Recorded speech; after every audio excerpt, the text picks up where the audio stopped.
and gentlemen, welcome back to your continuing coverage of the Defense 2, brought to you and organized by joinDOTA, commentated by Toshley, and sponsored by Razor and BenQ. And I just want to give out a friendly reminder that this weekend marks the beginning of the preliminaries for the International 2. It begins, I believe, at 9 AM Pacific Standard Time, which over here in Australia is 2 o'clock in the morning. And I'm going to try and live cast as many of these as possible. They will then subsequently be uploaded to the YouTube channel for all your viewing glory. Of course, the quality will be significantly lower than that of the normal VODs, simply because it's not properly encoded. It's uploaded at 2 megabits per second, which is nothing. Thank you, Australian internet. But nevertheless, let's jump into the game. What we have coming up for you today: Game 2 of a best of 3 in the playoffs of the Defense 2. mTw going up against Evil Geniuses. Evil Geniuses in that first game, despite the fantastic composition that mTw had secured for themselves, EG looked so strong, so powerful, completely outplaying the team of mTw at every single opportunity. They handled it so well against the rapey composition that mTw had in hand.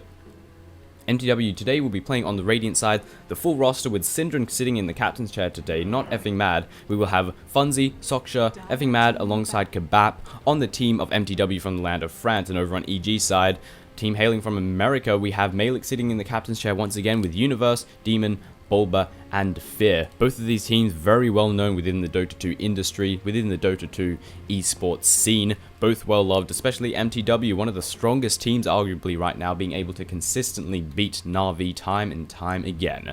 And of course, mTw have removed out that Naga Siren after the way that EG used her in the previous game. She was very much integral into the success and the complete domination that they presented in that game. And as you'd expect, mTw remove her straight from the fray because they do not want to have that happen again.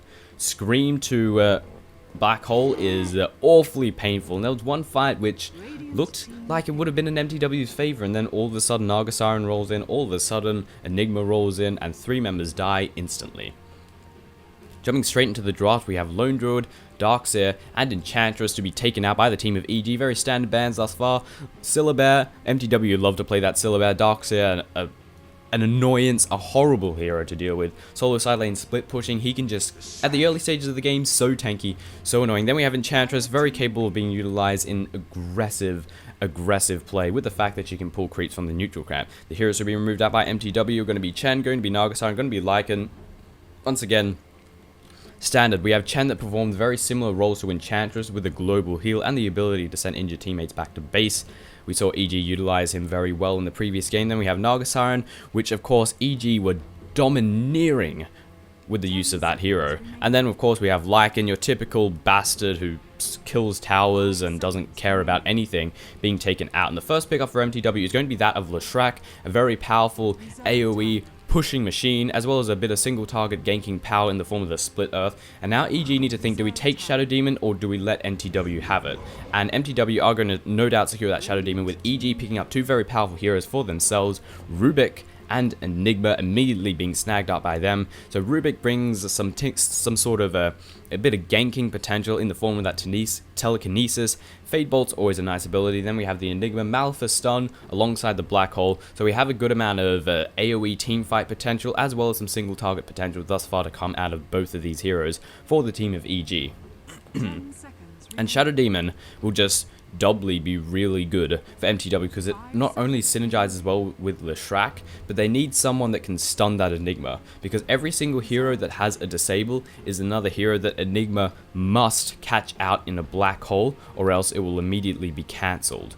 So Shadow Demon seems like just a great hero on both fronts. He's got a disable, he's got the amplify damage, which is always nice, and he synergizes fantastically with Leshrac. SK and Shadow Demon, maybe not. So we have 2 heroes here that have disables. That means Enigma's going to have to, well, of course, focus, make sure to catch those heroes or burst them down before the black hole occurs, or else, you know, fear losing that black hole almost immediately. So SK and Venomancer. SK is going to provide a good amount of push, a good amount of single target control. Synergizes very nicely with the Leshrac, not quite as well as the Shadow Demon, but still well nonetheless. Venomancer is going to be the third pickup, playing the role of support. He will provide a bit of counter pushing action as well, and some teamfight presence as well, which the SK also delivers. Right now, out of the team of mTw, we have a lot of AoE fighting power. And Nature's Prophet, how did he not get picked through all this time? I just completely forgot that he was still in the fray. mTw not picking that up either. So we have 3 very powerful heroes for the team of EG, Rubik, Enigma, and Nature's Prophet.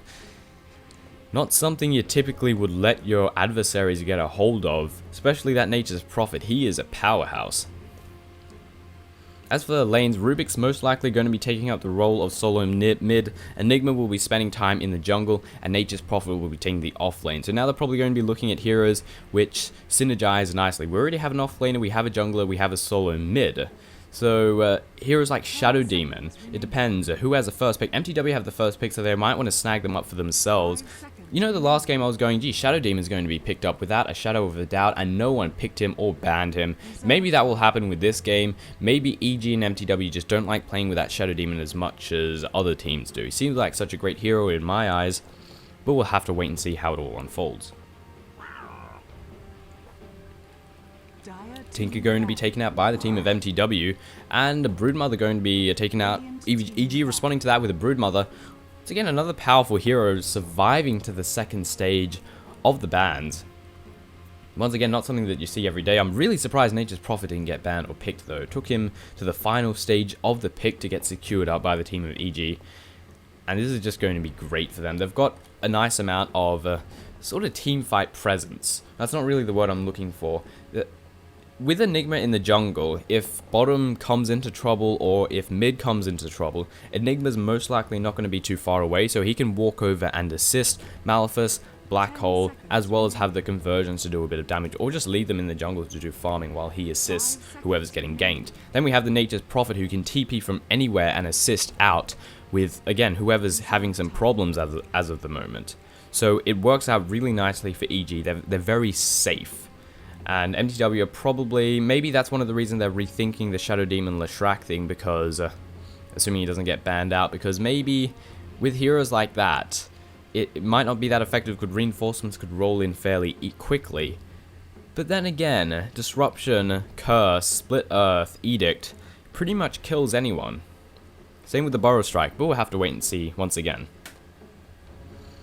As for mTw's lanes, not entirely sure thus far. One could assume that we will combine Leshrac and the SK together in order to synergize the stuns, but it's entirely possible we'll see something like Leshrac solo mid, SK in the off lane. We'll have to wait and see. Once again, we're going to be picking a hero to synergize nicely with that Venomancer. I wouldn't have expected mTw to pick up Broodmother considering the way their lanes are going. It would mean a tri-lane considering we don't have a jungler and we don't have any junglers left. So Lanai is going to be removed out by EG this time, Invoker being taken out by mTw. Lanaya is a hero that EG has played several times in the past, just spectacularly. So for them to take her out is not exactly what I would have expected. I would have more expected mTw to take Lanaya out. Crystal Maiden's going to be the fourth hero to be secured by mTw, and this hints towards possibly a Morphling, and maybe a CK, maybe an anti-mage, someone that the Crystal Maiden is pretty much going to babysit, make sure they're okay, as well as assist out with some form of support, as support heroes do. As for where this leaves the Venomancer, I'm not entirely sure. It's possible we'll have Venomancer and Crystal Maiden there as... I'm actually very unsure as to how mTw's lanes will unfold. Broodmaster is going to be the fourth pickup for the team of EG, and this gives some great initiation, as if they already didn't have some in the form of that Enigma and the Black Hole. Now they're going to have the split. Now taking out that Broodmaster is going to be a difficult feat indeed. And for the fifth hero, how will we respond to this? We don't really have a right-click damager yet, so Clinks is a possibility. We've seen mTw play Clinks a good amount of times, if I recall correctly. Or a Morphling, as I mentioned a few moments ago. Morphling is going to be the fifth hero to be secured by mTw, going to perform the role of the hard carry. And I'm still a little bit uncertain as to how the lanes will unfold. I'm going to guess Morphling and Crystal Maiden down in the bottom, and this leaves, but where are Leshrac, SK, and Venomancer going to go? Possibly Leshrac, solo mid, SK and Venomancer up top, but that seems a little bit redundant because those two are great for initiating, great for ganking, but you can't really utilize, what's the word, you can't really utilize the stuns and the sables to come out of those two because you don't have anyone to do the damage. SK and Venomancer aren't exactly very powerful in the right-click department. If they had a Leshrac in the mix, it would work out nicely, but then what the hell are the lanes going to be? So mTw's lanes, no idea how they're going to unfold as of this moment. As for EG, it's fairly obvious where the first three will be. Are we going to synergize Brewmaster and have someone alongside him? We'll have to wait and see. I'm honestly very unsure as to what the lanes are going to be to come out of both of these teams.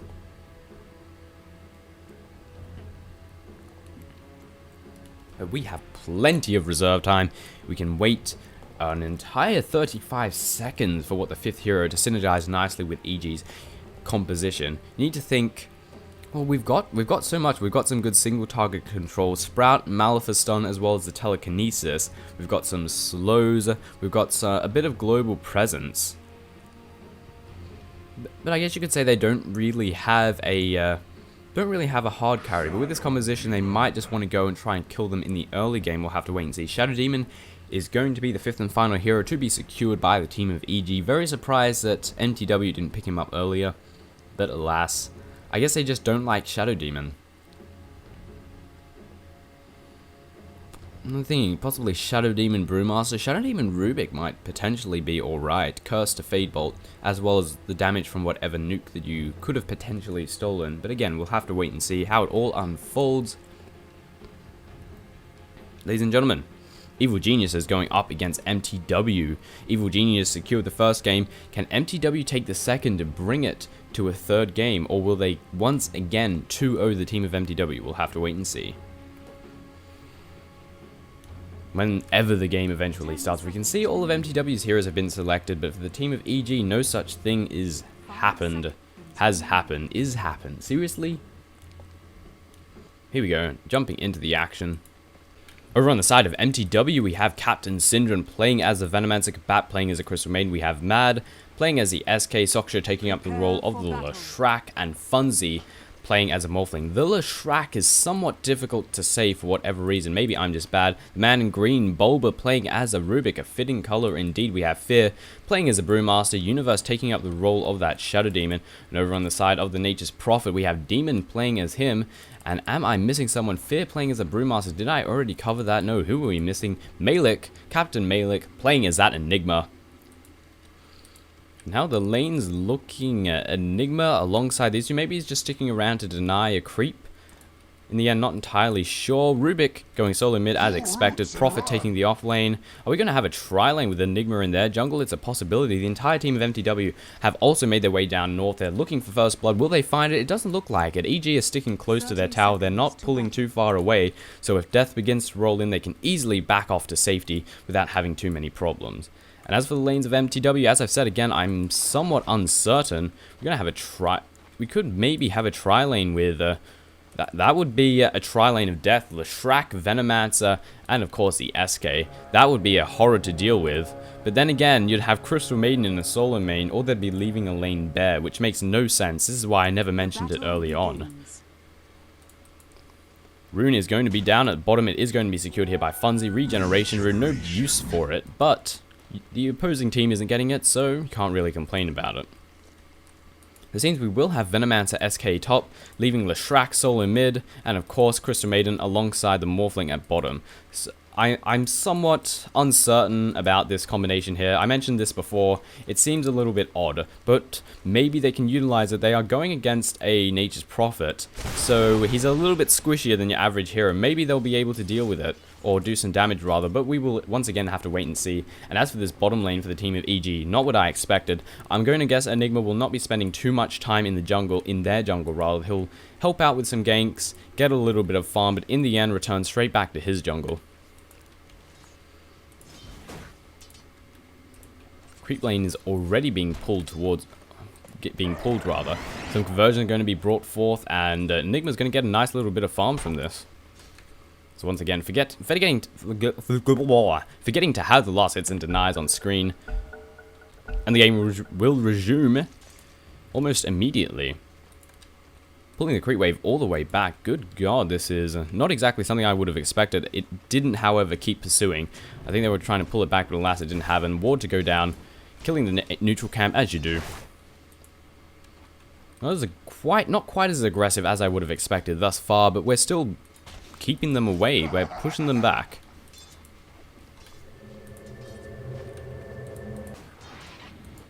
And Venomancer coming in to help out. Do they know about this TP? I'm not entirely... They probably don't, so they're not expecting these extra reinforcements to be here. And this could be very good for mTw if EG decide to be too aggressive and get a little off guard. Crystal Nova to go down. We're currently going in on fair. Will we be able to catch him? No range on the Frostbite. And he does easily get away.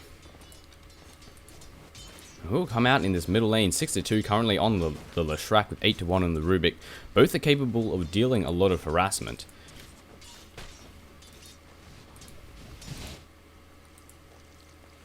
And is Syndra going to stick around bottom and stick with this tri-lane, or is he going to go back top? SK should be relatively alright at the top lane, but we can already see that the Nature's Prophet is dealing out the harassment. Enigma to secure himself an invisibility rune. This could definitely be utilized for a potential gank. Looks like he's going to make his way to top. Considering how low SK currently is, this could work out nicely, but we need to remember he can burrow strike his way to safety. And I think Enigma is just going to go straight back to farming, not even going to worry about trying to utilize this rune of invisibility. And mTw returning the aggression, changing up the lanes ever so slightly. mTw down the bottom here. Who the hell? Wait a second, who was that? Was that Brewmaster? I have no idea, and here's a bit of a dive. Effing Mad is going to be taken down using Healing Salve. The damage will not be enough, or the healing will not be enough, and Demon is just barely going to escape. Isn't even going to TP up, just going to use a Healing Salve and return straight back into the lane. Very lucky Demon there. And First Blood, of course, being spilled, secured by the team of EG for the Nature's Prophet over at the top. And already this lane is being pushed, but Effing Mad has returned almost immediately. It is going to push it back while getting a few last hits. Kebab hiding out in the trees, whereas Syndra looks like he's rotating possibly back to top or alongside mid. Maybe just going for a little bit of a roam.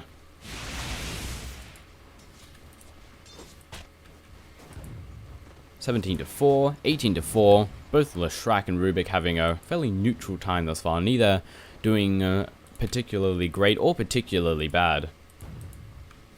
And it looks like the tri-lanes on both sides have completely diffused. We've got Venomancer making his way back to top alongside the SK. And Enigma has returned to the jungle as you'd expect, as he should be. As he usually is. And so on and so forth. Regeneration rune to be secured here by Demon. Or actually given to Rubik because he has a bottle, of course. I thought SK was about to get caught out, but it seems he's absolutely fine. Don't forget about that Burrow Strike, a fantastic ability. Syndra has once again returned to the top lane, currently level 2, a little bit behind the rest of them. He has to be very careful. While the Venomous Scale is still just as effective, he is very squishy with a measly 500 hit points, so he does have to be ever so slightly careful.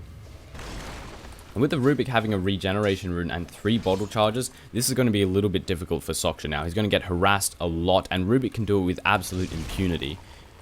It looks like we're going to move in on the neutral camp. This could be bad for the Shadow Demon. Are we going to press in? We are not. We are just going to get a couple of last hits at this camp, put some Caustic Finale on all the creeps, and watch the pain unfold. Venomous Scale to go down. Universe going to slowly walk himself away in a Centaur Stomp, accidentally picking out Syndra there, poor guy. Prophet is spending time in their jungle, just stealing the camp, stealing the ancients, or stealing the camps rather. Fury TPing in, this is going to be bad for Syndra, and he is absolutely going to get taken down. Curse to go down just in case the damage wasn't enough, which it was. Disruption to fall down here on the SK. He's going to be the next to fall. See if he can Burrow Strike his way to safety. Disruption currently on cooldown, but Malphite's stun to come down is going to Burrow Strike to the low ground. Nature's Prophet trying to do what he can, and will he be able to get the Sprout off? I don't think so. He has no mana for it anyway, but Rubik is coming in, Telekinesis, and the Fade Bolt to go down. Effing Mad is dead. Lightning Bolt to pick up the final... Wait a second. Did he steal a Lightning Bolt? That explains. I was like, wait a second, Leshrac is on the other team.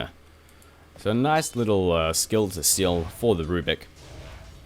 Looking at the Leshrac, it seems we're electing to get more points than Lightning Bolt as opposed to Edict. And the reason for this is, you're going up against a Rubik. Rubik has pretty much a similar ability, Fade Bolt. Both are capable of pushing the lanes. So this picking up extra points in the Lightning Bolt is going to pretty much allow him to counter what Rubik is doing. He pushes with the Fade Bolt, then he just simply uses the Lightning Bolt. However, we see the Rubik has stolen the Lightning Bolt, so he can Fade Bolt, then Lightning Bolt, and which it does a hell of a lot more damage to the creep wave than, of course, Leshrac can do with his one spell. The bottom tower is taking a little bit of damage. Reinforcements have already rolled in, and while being brought relatively low, it will be absolutely fine. Double damage to be secured by Rubik. He's got fantastic rune control thus far, picking up just about every single rune, if I recall correctly. He's doing a good job, and melee getting awfully low, but that's what the Soul Ring does. He does have to be a little bit careful. This freaking Ogre just continues to chase on him, and Bulba is going to get taken down. Rubik getting split earth with a Burrow Strike to follow that up. An easy peasy kill for mTw, getting a little bit of revenge. Venomancer almost getting caught out. Disruption not coming in quite on time. Could have easily meant the death of Syndrome there, but he will be absolutely fine. Mad to return up to the top alongside the Venomancer, as you do, and some cute little jungling to go in from Demon. A safe way, somewhat safe way of jungling in their jungle. Somewhat cute as well. What spell got stolen? Once again, Lightning Bolt immediately picked up by the Rubik. Level 4 Lightning Bolt as well, with level 2 an Edict, if I recall correctly, for the Leshrac. Yes, indeed. And Syndrome, he's pushing himself a little bit far forward at times, which is a little bit silly when we've got a Shadow Demon on the other team. He's level 3, he's very squishy, he has to be very careful. And reinforcements are rolling in from the sideline. Malik doesn't have the Black Hole, but he has a Malefice. It should be enough, and who's going to get caught out first? But it seems the team of mTw have already backed off. They have this place warded. I think that might just barely have vision. And now they're currently diving in. We want to try and get it killed. Syndrome has to be careful. Just because the tower's here doesn't mean it's safe. TPs are rolling in, Burrow Strike to go down, Venomous Gale to follow, and defensive disruption to be used, split to be had, and the Malik is instantly dead. However, this split is doing a lot of damage. Syndrome is going to take a fall, trying to do what he can. Morphling being picked straight up in the air here by the Panda, and Kabap might be the next to fall. He's taking a lot of damage. This split is just horrible to deal with, and Kabap does fall as well. Effing Man's awfully low. The Morphling is too, and he's simply going to be able to walk his way to safety. Picking up a couple of kills, doing a nice bit of damage, and just walking it off. This is the power of the Brewmaster, especially at the early stages of the game. We didn't even have a Black Hole for that encounter. Yeah, not quite level 6. But meanwhile, all this is happening. Leshrac is getting pounded on telekinesis. Edict. Whose Edict is it? It's Leshrac's Edict. The opposing team is taking a lot of damage, but so is he, and a few more right clicks will be enough to do it. Syndrome trying to help out as best as he can. Now it's Bulba that's currently on the run. Venomous Gale, nicely placed ward here to block off any form of escape. Split Earth to go down, Burrow Strike to follow, and what was looking like an easy gate turned into the death of Bulba. But this tier 1 tower has taken a fall over in the middle lane. Reinforcements are rolling in. Malik still not level 6. Syndrome moving in. Is he going to catch them out? Wards being placed right next to each other. And are they thinking of going for Roshan? Is this a wise idea? One member of EG is down. The entire roster for mTw is here. Funzy very low in HP, however. And it seems we are going to go for Roshan, but this is no doubt going to be caught out. But then again, would mTw suspect them to go for Roshan at this stage of the game? It's not exactly orthodox. But it seems mTw have absolutely no suspicions that this is going on, and already his HP is dropping. Medallion of Courage, that explains the amount of damage that's being dealt, and Roshan will take a fall. The Aegis of the Immortal will be secured here by EG, picked up in hand by the Nature's Prophet. It was for a bit of a trade. The tier 1 tower has taken a fall, but we're currently going to go into Syndrome. He's very low in HP. Venomous Gale will go down, Sprout to land as well. One more right click will do it, and Syndrome takes a fall.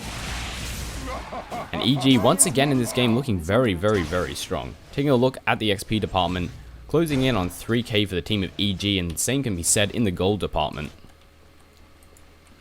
And after securing the tier 1, EG are responding to that with attempting to take their tier 1. We have TPs rolling in, Syndrome coming in to defend once again, but him alone will not be enough. Even with a little army of Plague Wards, but SK's moving in, he will have that epicenter. It could be a potential large amount of damage, but we have to make sure Rubik doesn't steal it. If Rubik steals that epicenter, it is so incredibly bad. Needless to say, it is so incredibly bad. And the Caustic Finale is going to do a lot of damage. Still the Burrow Strike by the looks of it, yes indeed. A very good spell for Rubik to have, can be used both offensively and defensively.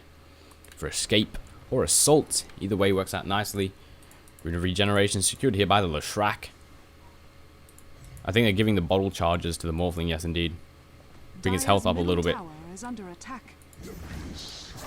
And more defense is going to have to roll in at this bottom tower. Syndrome alone will not be able to take it, but I think they want to go for a trade. mTw unifying over at this middle lane. They want to push out this tier 1. Will it be a worthy trade?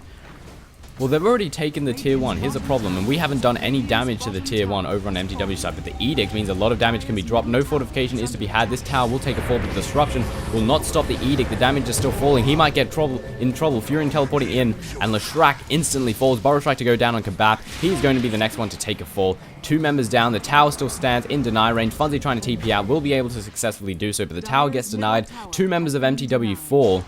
It is not a beneficial engagement for the team of mTw in the slightest. And don't forget the tier 1 at bottom also took a fall. No deny being had there. EG continuing to look really, really powerful in this game.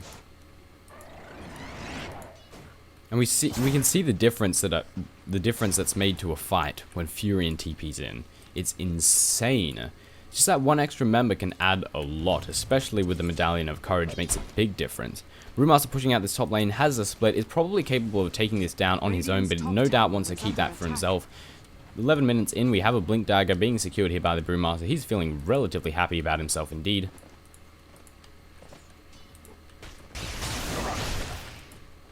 Looking at the farm for the team of mTw, they're definitely a good amount behind in comparison to the team of EG. Needless to say, with the tower and kill disadvantage, as well as Roshan, mTw slowly lagging behind, unfortunately. Enigma working his way towards a mechanism. Over here for the Brewmaster we've already covered. He's indeed secured himself that Blink Dagger. Some frame rate issues for Fraps just then, but they have my brain just stopped working. They have sorted themselves out. That was a phrase I was looking for, but for some reason it just didn't click in my mind. Lightning Storm going to completely obliterate the conversions, and look at the gold that these things give. It is a lot of gold, trying to deny themselves as best as they can, but not doing a particularly great job. Still giving some free farm for the Leshrac. Those conversions. Bulba is manly as hell, and he might pay for it as a result. Burrow Strike to go in, and Crystal Maiden instantly melts her. Telekinesis to go down on Leshrac, trying to escape. With the Venomous Scale to go down, wards to be placed down as well. Bulba is looking relatively dead. Split Earth to follow. Edict is going to do all the damage that it needs, and a Lightning Bolt just to add a little bit of insult to injury. Furion thinking of TPing in, deciding that is not the idea, but the tier 1 tower over at the top lane has taken a fall, secured by the team of VG.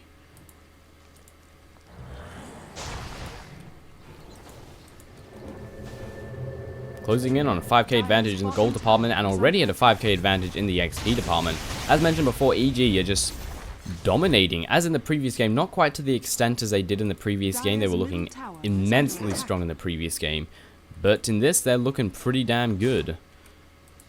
And Morphling looking like he's going to be going towards a Lincoln. Somewhat curious that he would decide to pick up an ultimate orb over, say, a Perseverance. In my opinion, Perseverance is much better. It makes jungling like he's doing right now a lot easier due to the fact that you have that extra HP and mana regen. You can waveform at every opportunity. Your health problems would be absolutely minimal. So it seems a little bit strange in my eyes to pick up that ultimate orb instead. Maybe he just wants the stats. You know, an extra 10 strength is an extra 10 agility that you can morph from that strength pool. So all stats is always nice. What kind of boots does he have, actually? I forgot to... just treads, as you'd expect. For the most parts, both sides playing it relatively safe. Neither side pushing forward. What the hell is... Oh, it's a ward. Like, why is there a timer on this one? I have no idea. Both sides playing it relatively safe. What the hell was that noise? I have no idea. So we have Demon just continuing to farm out the jungle. He has 2k in the bank. As to what he wants to go towards next, I'm going to guess probably a Sheep Stick. We've already got a mechanism for the team of EG in hand for the Enigma, so a Sheep Stick does make quite a bit of sense to be secured here by the Prophet. Once again, we'll have to wait and see. Maybe he will go for Aghanims for ridiculous power on that ulti, but it's a bit of a waste of money in my opinion. Iron Branch on the ground, goddamn litterers. The game has resumed. Glorious, glorious indeed.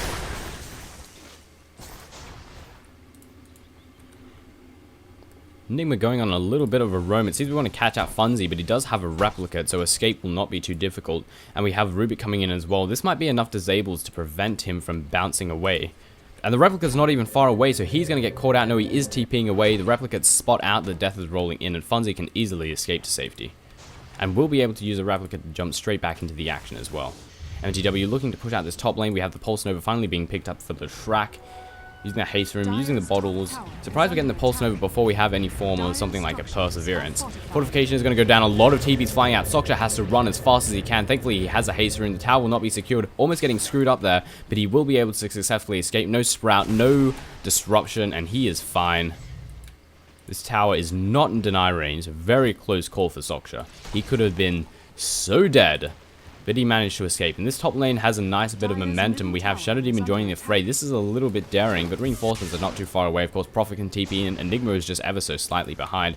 And defense needs to roll in to protect this top tower. And the sole defender, once again, is Syndran. The rest of mTw are not around. Looks like they want to go for a trade. mTw pushing out this middle lane alongside the SK. And Syndra's getting caught out, bashed down here by the Brewmaster. Must have blinked in and done some damage. And this is going to be a tier 2 tower for them. No defense to be had, while Demon's doing a valiant time defending this middle lane. And since he is going for Aghanims, which is again not what I would have expected. Burrow Strike to go down, channeling the Epicenter. Will the damage be enough? Waveform to go down, Adaptive Strike, and he is so dead. Probably unnecessary bit of Epicenter, but you can't really complain about a bit of extra damage. Effing Mad gonna TP back. Funzy using the Replicate so he can escape to safety when death rolls in. And the tier 2 tower over at the top lane has been secured by the team of EG. I'm very surprised they're going for Aghanims. It's sort of a... I feel it's a bit of an arrogant move because it's just... It's good. It's not exactly bad. Burrow Strike to try and get away. We have, of course, Dust as a Sea. Burrow Strike to be stolen here. And Effing Mad is going to get taken down. And Syndran looks to be the next on the list. Telekinesis to go down. Venomous ulti to go down. But he immediately gets popped. Fortification has been dropped. 2 members of mTw melting effectively immediately. And SK being lifted in the air. Funzy coming in to reinforce alongside Kebab. SK unable to do absolutely anything. Fear is taking a lot of damage. Malphus stun to go down. Burrow Strike, a nice Burrow Strike to be picked up. Split Earth just missing with the defensive disruption. And a counter Burrow Strike come out of Bulba. A lot of damage coming out of the Pulse Nova. Waveform going over the top, picking up a kill there on the Enigma. And we're continuing to pursue. Funzy is very manly indeed. But alongside, are we going to have a Burrow Strike? Yes, indeed. We have the Rubik being caught out. This is going to be another easy kill. But he Burrow Strikes away. Very nicely done with the Waveform to come in, easily picking him up. However, someone has TP'd out to safety. But a double kill to be secured by Morphling. This is exactly what mTw need. While it wasn't the most beneficial engagement, several members have died. They got a double kill on the Morphling, which is pretty freaking fantastic on a lane. Fear is so low. But the Aghanims on the Nature's Prophet, I'd call it a bit arrogant because you don't really need the extra damage on that ulti. It's typically what you would do in a move of desperation. Say they've got Mega Creeps. If a level 2 ulti plus Aghanims will one-shot Mega Creeps. So if they have Mega Creeps, it's really good for defense. But when you're ahead like this, a Sheep Stick's just so much better.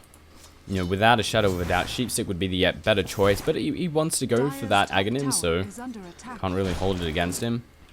Yes, most definitely going for that Aghanims. Thinking, like, he could go into a Soul Booster with that. I don't know why you would. But he could. I mean, the same can be said for Aghanims, but a Soul Booster would be... Like, seriously, a Bloodstone on Furion would be the most useless thing on the planet. Doesn't need that amount of mana. Doesn't need the fast respawns, because he should always have buyback money. 2 squishy heroes waiting in the sidelines. No reinforcements to roll in. Not sure exactly what they're doing here. They're not blocking camps. They're just sort of roaming about. And this could mean the death of one of them. We have Bulba, who's not too far away. And that Rubik, as we've seen before, is capable of absolutely melting the Crystal Maiden. Since they're moving in, we have a Yule Scepter. Kebab is looking potentially dead. We're going to TP out, but the Yules and the Telekinesis will be able to get away in time. He does indeed. A very narrow escape. A freaking Furion ulti to continue bouncing out. Currently 112 on the creep score for the Morphling, having a relatively good time. It's actually going for a Manta style, not a Lincoln's. That explains the lack of a Perseverance. But I still would have gone for Yasha. Actually, Ultimate Orb still works out nicely because, again, all stats. All stats plus Morphling work out fantastically. And it actually works out to be more agility because you can morph the strength into agility. So getting the Ultimate Orb first. And Boris like to go down here on Effing Mad. He is dead in a second, and Yule Scepter to go down on Crystal Maiden. She is the next to fall. A few right clicks going to come out. Is the nuke going to happen? And Telekinesis, Burrow Strike, they're currently on cooldown. With Syndra trying to save the day with the Venomous Gale. Alas, it is not enough, and the Crystal Maiden melts to the force of evil geniuses once again. But that actually makes sense. A Ultimate Orb is actually better than the Yasha. Simply, like, Yasha gives more agility, but here's the thing. It gives all stats. And why is all stats great? Because you can turn 10 extra agility, 10 extra strength rather, into agility, which makes it better. Simple as that. The Manta style in hand for the Morphling. And Roshan falling to a second time for the team of EG. Nature's Prophet securing the Aegis of the Immortal once again. And Funzy has to be very careful. They're moving in. They want to try and get the gank on him. He can morph to strength, but they have a lot of disables. He has to be careful. Brewmaster blinking in on the offensive. Furian's TPing in as well. The waveform has been used. He cannot escape from the Sprout. Telekinesis go down. Morphing to strength. Funzy is looking dead. Why did he stick around? I have no idea. Malphite stun to go down. Manta Style to pop as well. The Purge has landed. A lot of damage is being dealt, and he melts. I have no idea what he was thinking. He should have left as soon as he heard Roshan had fallen, because he would have known that reinforcements for the team of EG are just around the corner. But alas, he elects to stay, and he pays for it as a result. But he's still having a relatively good time. 3-1, 120 loss hits. Having the most in the entire game thus far, with Brewmaster trailing behind in second. Here's the thing, if mTw can hold on to this game, they can win. Because EG don't have any late game at all. Furian's the only person that constitutes as a carry, in my opinion, and even then, he's only a semi-carry. It doesn't matter how many items you get on Furian, someone like Morphling will beat him every single time. Especially considering Nature's Prophet is going for, you know, Aghanims for his ulti instead of something like a Sheep Stick or a Monkey King or something like that. mTw are going to try and defend this bottom tower as best as they can. They should be able to do so with the Lightning Storm, with the Venomous Scale, as well as the wards. Is there all that much that EG can do about this? They can do a bit of damage to the tower, but I'm very certain that they will not be able to secure that kill on it, let alone a barracks. Brewmaster looks to be working his way towards Aghanims as well. Aghanim Central going on for the team of EG.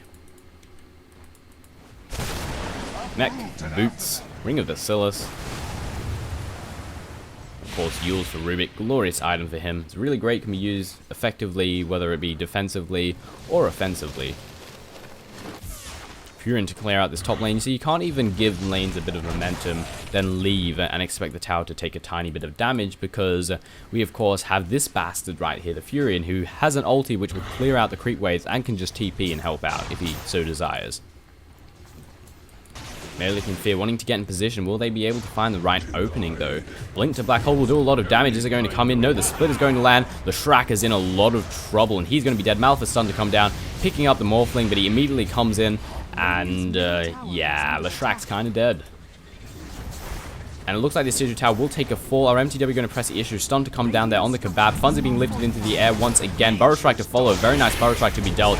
The ulti and the Epicenter doing tons of damage. The Rubik instantly melts. Malphite stun to come down on the member once again. Negative Earn Charge on Fear. Sprout to land on Fucking Mad. We have the Disruption to go down on Fear, as well as a lot of damage to be dealt. He will take a fall. Adaptive Strike to pick up the final kill. Soccer has returned to the frame, trying to do what damage he can. Syndrome trying to pick off Stragglers. Universe is so low. The wards should provide enough damage to do so. Venomous Scale goes down, and that is enough. And over back down here on the bottom, we have the poor Furian taking a lot of damage. The Aegis of the Immortal has been used up, and they're going to be able to kill him again. Malphite stun to come down.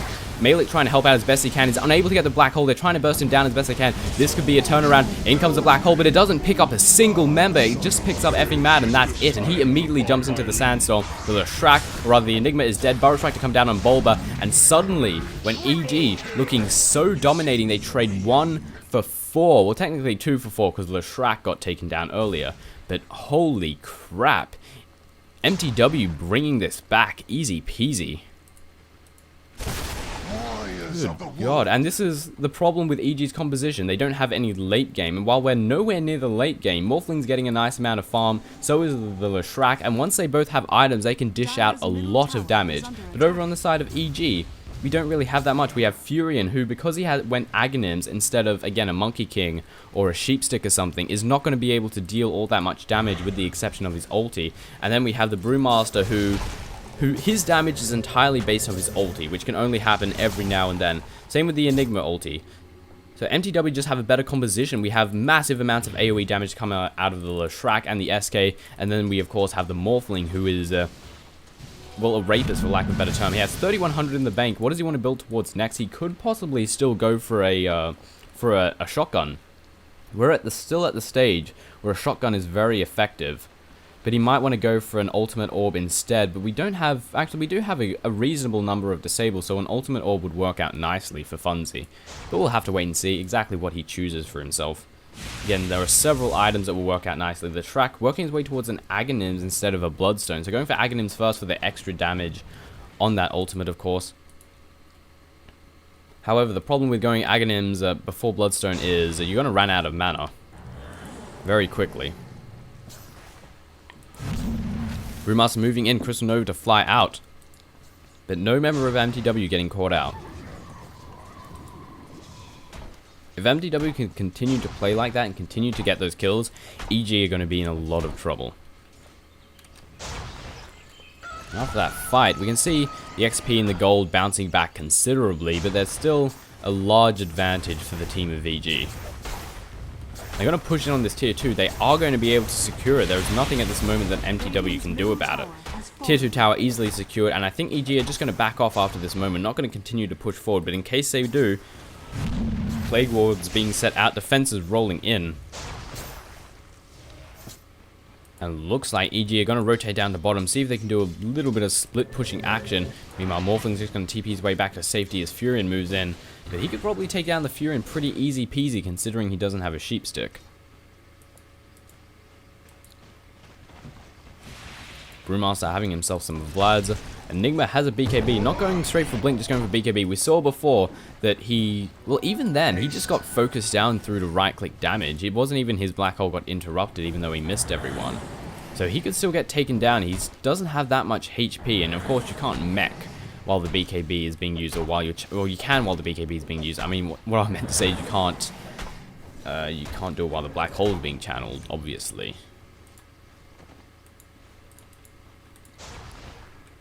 I love that we're using the Replicate here to do a little bit of scouting. Hopefully burn out some cooldowns coming from the team of EG as well, if they think it's a real Crystal Maiden.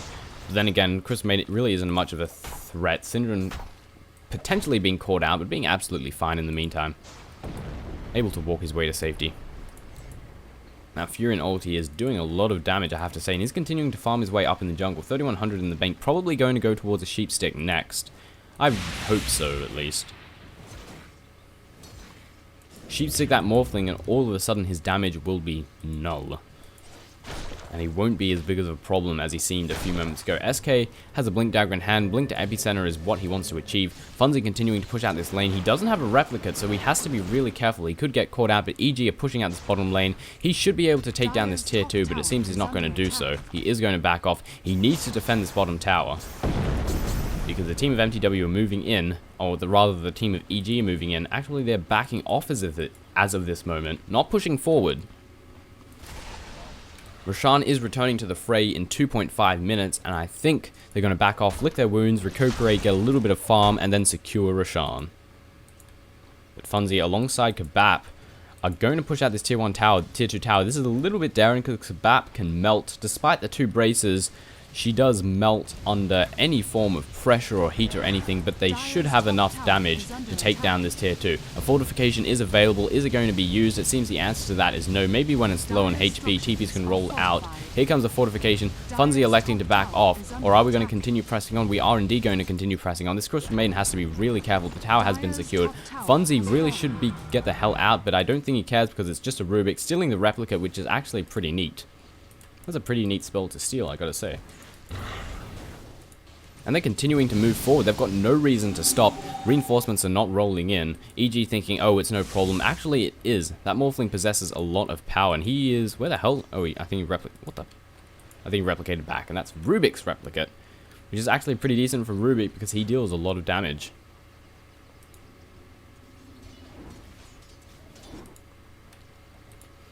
Roshan is mere moments away from respawning. 2 minutes to go.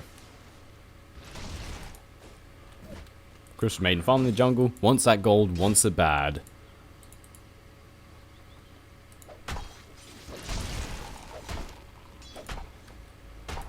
And EG have still got a good hold of the game as of this moment. They're not exactly...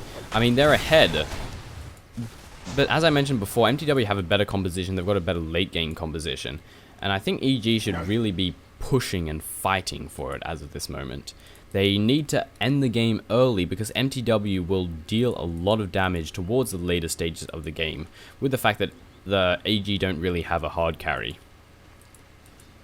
Furion 31 in the 100 in the bank. He is indeed going to be going for the sheep stick finally. Something he really should have picked up earlier, I feel.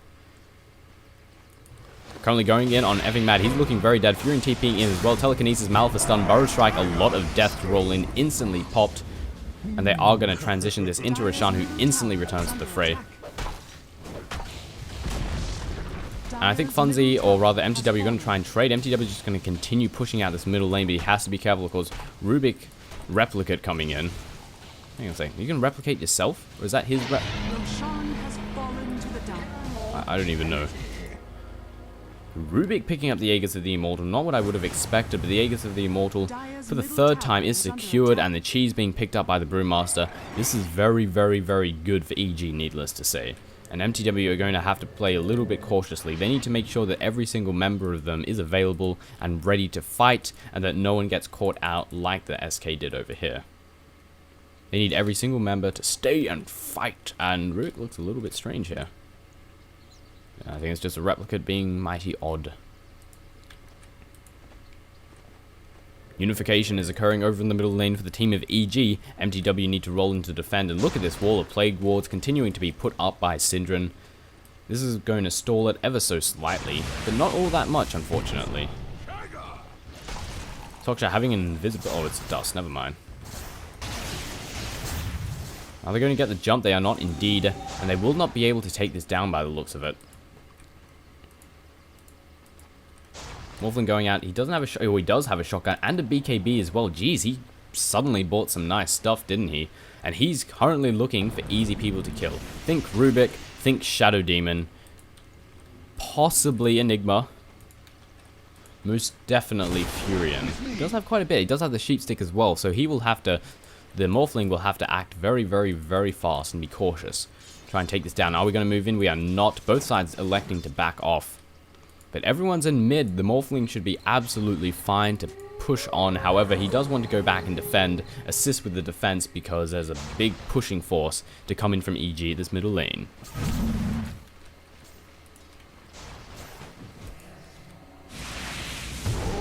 And this wave continuing to get obliterated by EG, but no one wanting to push in just yet, which I find a little bit curious. I think they're waiting for the moment where this lane has a lot of momentum, and they're forced to relinquish one member from the group of 5 here to clear this out, or they're going to take a lot of damage on this tower. I think that's what's happening, but mTw are all too wise. They already see it coming, and as a result, they clear out the creep wave, easy peasy. And as of this moment, EG are going to push forward. Furion TPing in, getting some treants into the action. We have a nice little wall of Plague Ward to try and do what they can, but they're moving straight in. Crystal Nova to go down, Lightning Storm to follow, and blinking straight into the action. Bulba could be very dead from this, but EG follows, or rather Fear follows. A split happen, a black hole immediately getting cancelled, very bad by the Enigma, but several members of EG are melting. Oh, mTw are melting. 2 have already taken a fall. What the hell is the Enigma doing? I have no idea, sort of just walking around. Venom Scale to go down. He's freaking dead. The shotgun doing too much damage. Burrow Strike to fall in. TP's rolling in as well. Effing Mad trying to chase after the Earth Spirit. Want to try and take him down. Demon is going to TP his way back to safety. Rock to fly out. Crystal Nova to slow down. Will it be enough? No, there's no slow because he is magic immune, but they're continuing to chase. Blinking away to safety. Fear should be absolutely fine. 2 buybacks were had there, but EG are forced to back off, but they can just return straight back into the action. They're only down 1 member. The worst black hole I've ever seen, by the way. I think he cancelled it himself, which is just, I don't even know what to say about that. And then he decided to run down here and not, I don't know. It was a little bit strange. Creep waves continuing to get obliterated, blinking away to safety. We're going to try and push out this middle lane, see if we can secure the tower, and mTw are a wrecking force. As of this moment, they've got so many items. Leshrac currently working his way towards, is he going, I think he might just be getting it for the points. Or maybe the Ogre Club was going into Aghanim's, maybe he changed his mind, but he has a BKB now, not a Bloodstone, not a Aghanim's. And Sprout to go down on Funzy as well as a Hex. And Morphling will be absolutely fine. He can just waveform his way out to safety as reinforcements roll in a little bit too late. I mean, of course, if things turn dire, he can just start morphing to strengthen and replicate out. The bat being caught out in snare to go down. Will it be enough? The ulti doing so much damage from the track. Telekinesis to go down. Crystal Maiden is friggin' dead. TP's rolling in towards this middle lane. Now it's 4 versus 5, and remember the Aegis of the Immortal is still not here. Okay, it actually got taken down at 4,000 in the bank for the Furion. That is absurd. And we still haven't used a cheese on the Brewmaster, despite that last engagement. So he's he's fine to do a lot of damage. And Epicenter going down. It's not doing too much damage, but the Rubik instantly melts, and I forgot the Rubik had the Aegis, not the Furion. We're continuing to move in. Funzy getting caught out by the Sprout. He should be absolutely fine. Brewmaster split to move in, do what damage he can to everyone that's nearby, but the BKB, as well as the Pulse Nova, a lot of damage to be dealt by anyone that's nearby the Leshrac. And we have the entire team of EG trying to do what they can, but they're simply getting beaten down. Syndron has taken a fall, and a nice little Sprout to block Funzy in, currently morphing to Strength. Should be absolutely fine. Going to kill that Earth Spirit dead. And now the blink away to safety. Effing Mad trying to blink forward, trying to pick out any member that he can. Will we be able to find any? Two of them are very low. Brewmaster still hasn't used that friggin' cheese. And they're moving in once again on the offensive. Funzy is, of course, very low, but we don't have a split. We do, however, have a black hole. I'm pretty sure Malphus stun to go down. Where the hell is EG? We do not have the black hole. Don't have the mana for it anyway. Soxha taking a lot of damage. Crystal Maiden ulti to go down. Soxha takes a fall. Crystal Maiden follows. And mTw are not looking so great all of a sudden. Nature's Prophet picking himself up a double kill. And this is going to be a free tier 3 tower and possibly a free Rax. Radiant's middle tower. They cannot buy back, they do not have the funds to do it, but 3 members are standing, especially the powerhouse of the Morphling, so it maybe will not be a barracks at all, actually. In fact, EG are just going to back off. Roshan will be returning to the game in roughly 4 minutes. And we're just going to sit back and farm ever so slightly. 5,400 for the Nature's Prophet. What is he planning on buying? Well, there's still plenty he can get. A Monkey King, he can get... There's all manner of things that he can get. A Desolator's always nice. Get a mech, more heals, why not? Maybe he's going to outright buy a Divine Rapier. We'll have to wait and see. He's going to the Ancient Camp. Thought he was making ways to the secret shop. So I'm definitely very curious to see what he's going to buy with his 5.6k. And this top lane has a lot of momentum. Holy hell, this is a wrecking force. However, it will be easily cleared out by a few right clicks. In fact, Morphling is loving the look of all of this farm. Going to waveform through it, and oh my god, the gold is going to be amazing. He should have right clicked all of those creeps at least once to make it so they killed instantly, but he got pretty much all the last hits there. He's feeling relatively happy about himself. Smoke gank to come out. Many members of EG in the Veil of Shadows where they cannot be seen unless heroes are nearby. And Leshrac is possibly looking dead. He's way caught out of position. EG are moving in. Yes, he is freaking dead. 2 blinks to fly out. Leshrac is gone. Malphus stun, telekinesis, all of the disabled. Even a purge went down on him. A lot of unnecessary CC to go down in my opinion, but can't complain about a kill, especially on a member like Leshrac. And this is going to make EG's next push to victory a lot more effective, because that Leshrac deals immense amounts of AoE damage, and he can't be bursted down because of the BKB. So taking him down is pretty fantastic for EG. What did he... Oh, he just outright bought a BKB. Bloody hell. Edict. Did we steal Edict? Seems we did steal Edict. That's not good, but the shotgun going down on the Rubik, instantly getting popped down. Malphus stun to land on Funzy, going to prevent any further damage to be dealt. But the Malphus has ended. He's not going to pursue. We're just going to settle with a few creeps to kill. Radiant's bottom tower is under attack. Burrow tried to go down on the Nature's Prophet. Going to try and run his way to safety. Should be able to escape. Has a Sheepstick, has a BKB. In the end, can just BKB and TP to safety. EG coming in from the side. We're looking to engage. We have a black hole available for the Enigma. Blink to BKB to blink to black hole can deal a lot of damage. mTw pressing the issue. We're looking for kills, but we're not quite manly enough to do so. Having to be a little bit cautious. Not wanting to get caught out at all. In the slightest. Veil of Discord in hand for the Leshrac. I mean, rather for the Sand King. Leshrac, 1,500 in the bank. Probably going to go for a Bloodstone next. We'll have to wait and see. Gem for counter warding. Over on the Morphling. Looks like we're going straight for a Butterfly. Or maybe he just wants some extra agility. Entirely possible. Somewhat unlikely, however. Of course, Aghanims in hand for the Brewmaster. What else do we have item-wise? Vitality booster just for a little bit of HP. Was Enigma blink to BKB. Funzy's moving in. No, he's not. He's just going to kill the creeps, get a little bit more farm, and replicate his way to safety. Wait a minute, where the hell did Oh no, he... Currently going in on Funzy. Is this... What the hell? Is he keep cancelling his TP? Yes, he does. He just can't decide where he wants to go.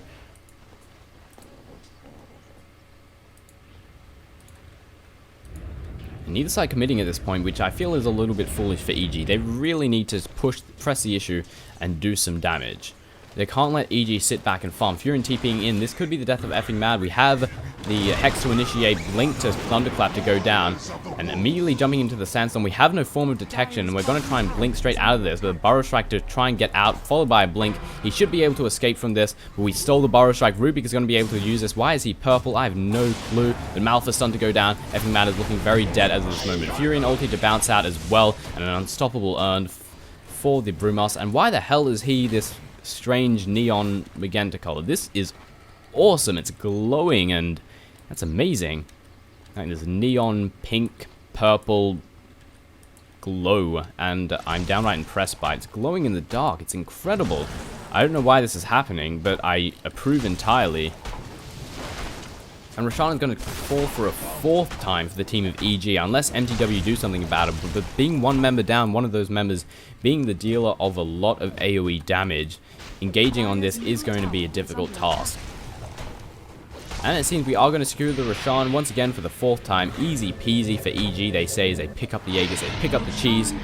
Aegis to be secured by Rubik once again. I feel it's not the greatest use of it. And Cheese is going... Who picked up the Cheese? And the Furion picked up the Cheese. Who has 7k in the bank and is about to sell... Is he going to get a Rapier? I hope not. No, he's not, thank Christ. I mean, I kind of hope so, but at the same time I don't, because it could potentially be throwing the game. But what does he want to buy next? I have no idea. Funds are being caught out down the bottom here, immediately being burst down. Fury and TPing in as well, being completely unnecessary. And from here on out, with no buyback money, actually, we might have barely enough. We do have enough to buy back, so if things turn dire, mTw can buy back, or rather, the Morphling can buy back and assist with the defense of their base. However, I feel that this might be the final push for EG.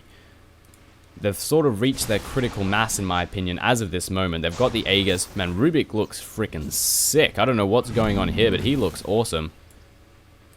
Also, I just figured out that if you click on the portrait, it follows them. This is a great piece of knowledge that I have learned on this day. This is amazing. I'm very happy I've learned this finally. I've been wondering, how do they do that? I wish you could bring the HP bars up here, though. You can't do it in a replay. You also can't draw on the map. You can draw on the mini-map, but not on the actual game itself, which is a little bit unfortunate.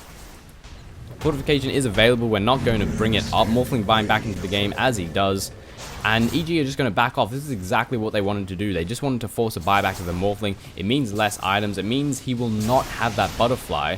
And it also means that the buyback's on cooldown. So if they decide to push forward a little bit later, he won't be able to return and defend like that. So it's very smart by EG. They're playing this game fantastically.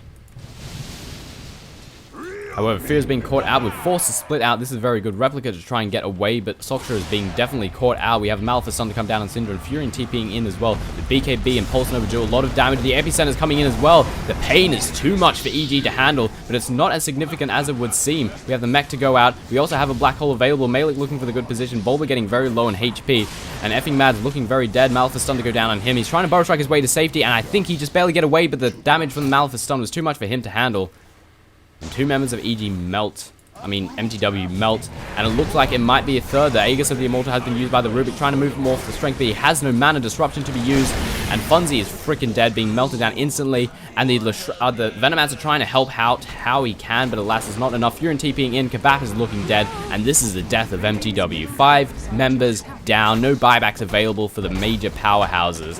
And EG have secured a 2-0 victory once again on the team of mTw.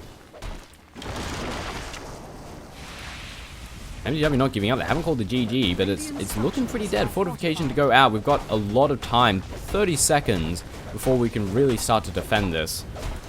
The Shrek going to be in 15, Crystal Maiden as well, but those 2 alone will not be enough. Furion holding on the high ground.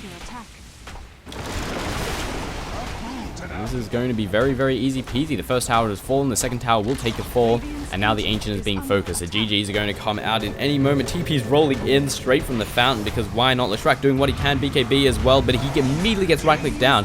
A Daedalus and a Mask of Madness for the Prophet. That's what he decided to buy. GG, and so on and so forth. GG, well played, coming out of both sides. EG 2-0ing mTw once again. Ladies and gentlemen, this has been the defense to the playoffs. EG versus mTw Game 2, with EG securing the victory in once again another domineering fashion. Ladies and gentlemen, my name has been Toshley. I'll see you next time.